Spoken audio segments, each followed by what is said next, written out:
이어서 인도 현지 연결해 보겠습니다. 미래에셋 자산운용 인도법인 홍준영 대표 연결되어 있습니다.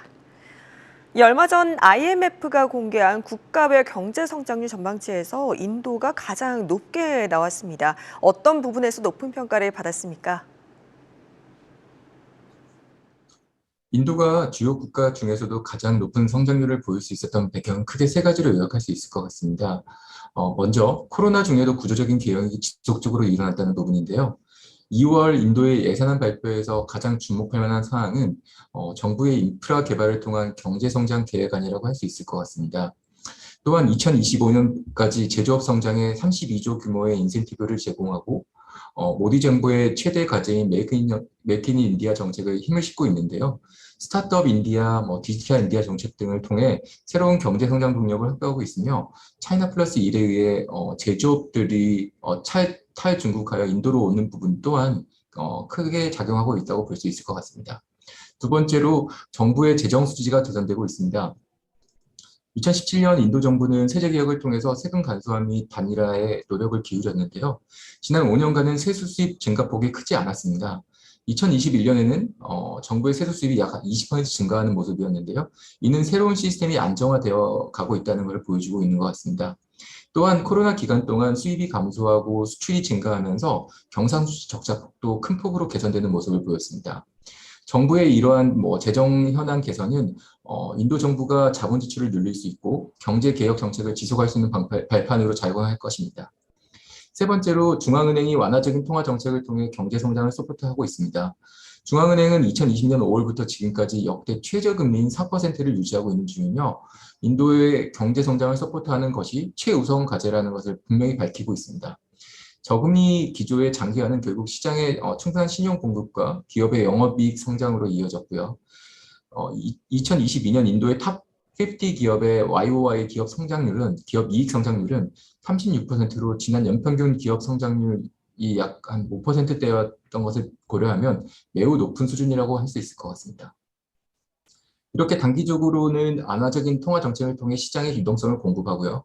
장기적으로는 정부의 지출과 개혁 정책을 통해 성장 발판을 마련하는 것이 인도의 높은 경제 성장률로 이어졌다고 볼 수 있을 것 같습니다. 네, 한편 인도 정부가 코로나 방역 규제를 푼 지 벌써 한 달여가 다 돼갑니다. 반면에 중국 정부는 봉쇄령을 강화하면서 상반된 행보를 보이고 있는데요.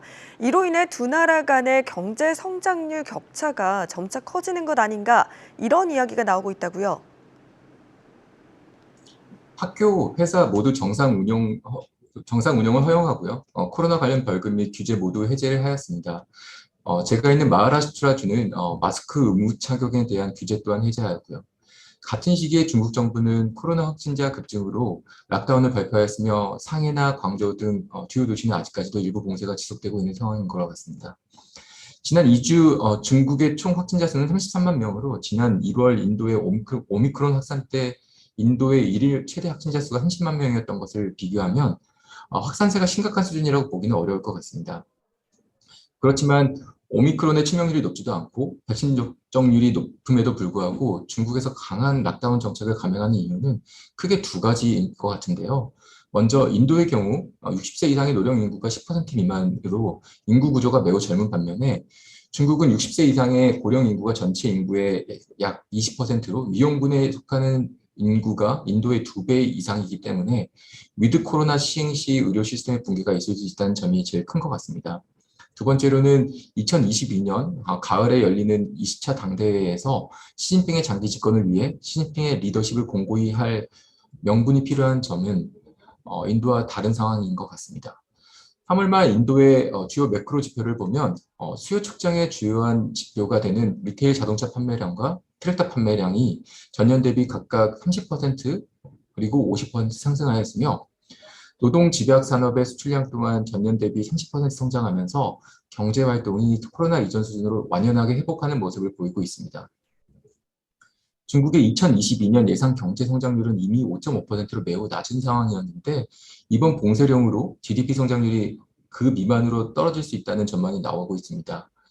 제로 코로나를 지향하면서 전면 락다운을 시행 중인 중국과 코로나 이후 빠른 정상화 과정을 밟고 있는 인도의 상반된 행보는 2022년 두 나라의 경제 성장 격차를 더 크게 벌릴 것으로 전망되고 있습니다. 이상 미래에셋 자산운용 인도법인의 홍준영이었습니다. 감사합니다.